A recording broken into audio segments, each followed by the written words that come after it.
Good evening. My name is Ajuri Ngilali, and you are most welcome to Africa's Future Leaders.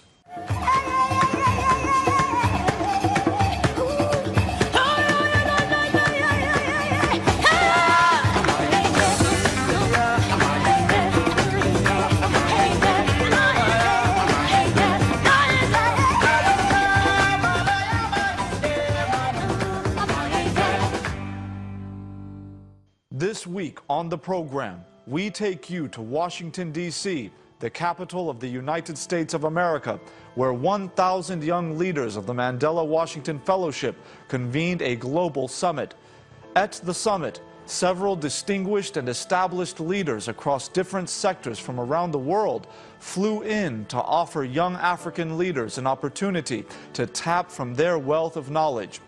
We were so fortunate to sit down with two global leaders of industry on the sidelines of the summit, and we are excited to share their wisdom, their views, and their experiences with you at full length. Wait no longer as we go into proceedings in the U.S. Capitol.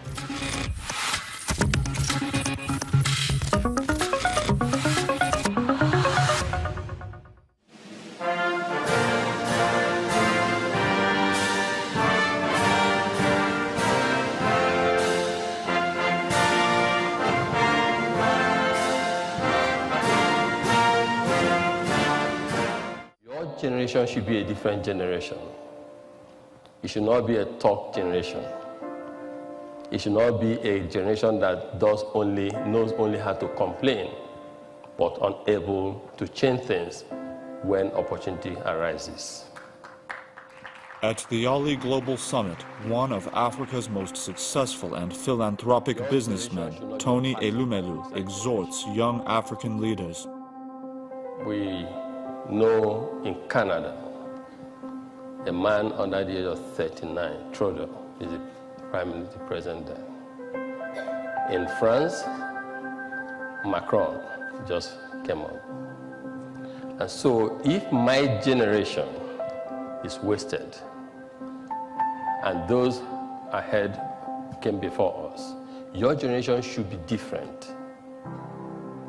And don't ever use my generation as a yardstick for not doing what you should be doing.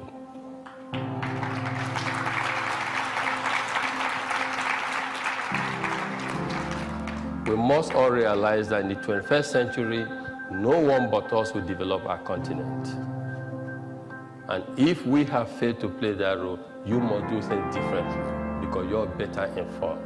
And the age you're operating is an age of empowerment. Age, you have everything to make a difference.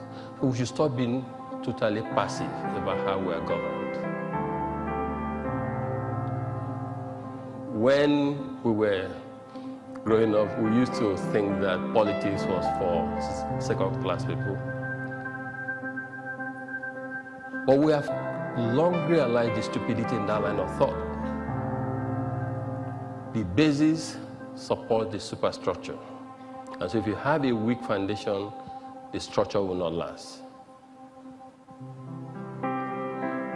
We remain a continent whose destiny is shaped by people we think or call second-class citizens. And I say to people, when you go to a country, and I know for a fact a country, where a madman directs the flow of traffic,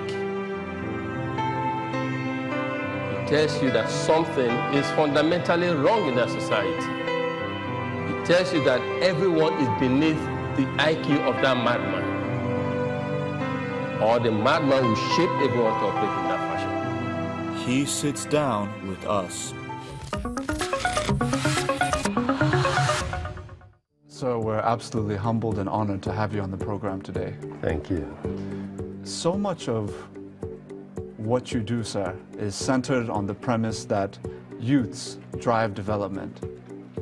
And I want to start from there by asking you what you think can be done from the perspective of a youth on the African continent. What can be done for the young African person to transition from a place of foot soldiering, per se, in the development process, to really leading from the front, particularly in the developing world context? Now, first, we need to realize that fortune favors the brave. And on the continent, yes, we've had challenges, and we're going to have challenges, but we've had successes out of Africa. And for our young ones, they must embrace entrepreneurship. They must be optimistic about the future. I just finished addressing the young 1,000 African leaders, and I told them this should not be a generation of complaint. Because what I see is that instead of people looking at opportunities and figuring out how to take advantage of opportunities, they spend more time complaining. You can complain, but have a constructive mindset. Ultimately, for our young ones who embrace entrepreneurship, they can succeed. Because people like me, a regular guy, succeeded, they can even do better. They need to remember that they have to work hard, they have to dream dreams, and they must know that dreaming or dreams alone don't translate to anything if you do not apply efforts and hard work to make it reality.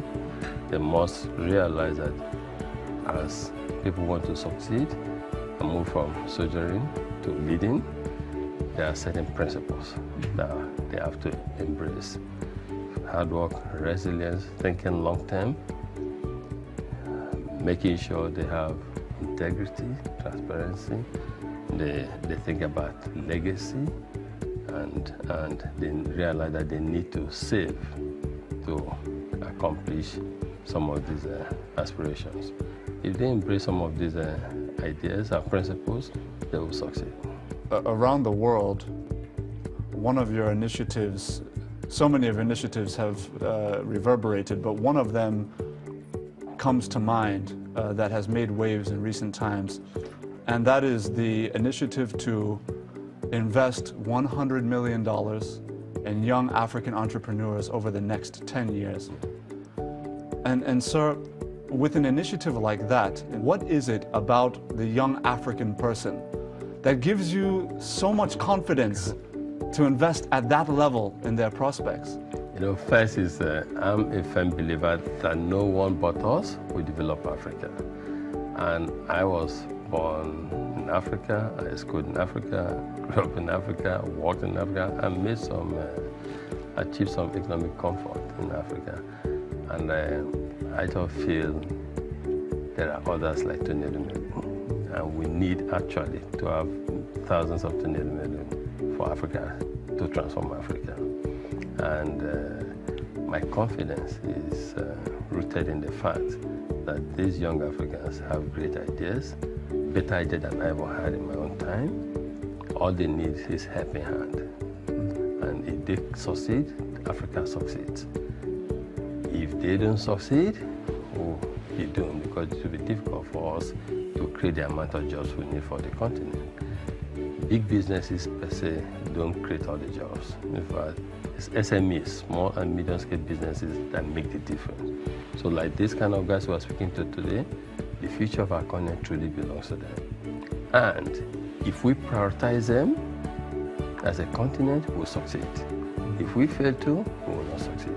And that is why, to me, investing or committing $100 million to supporting 10,000 African entrepreneurs in a period of 10 years is the least that one can do. And I want to call on other endowed, even more endowed African leaders to think how we can all support our young ones. We need more entrepreneurs in Africa.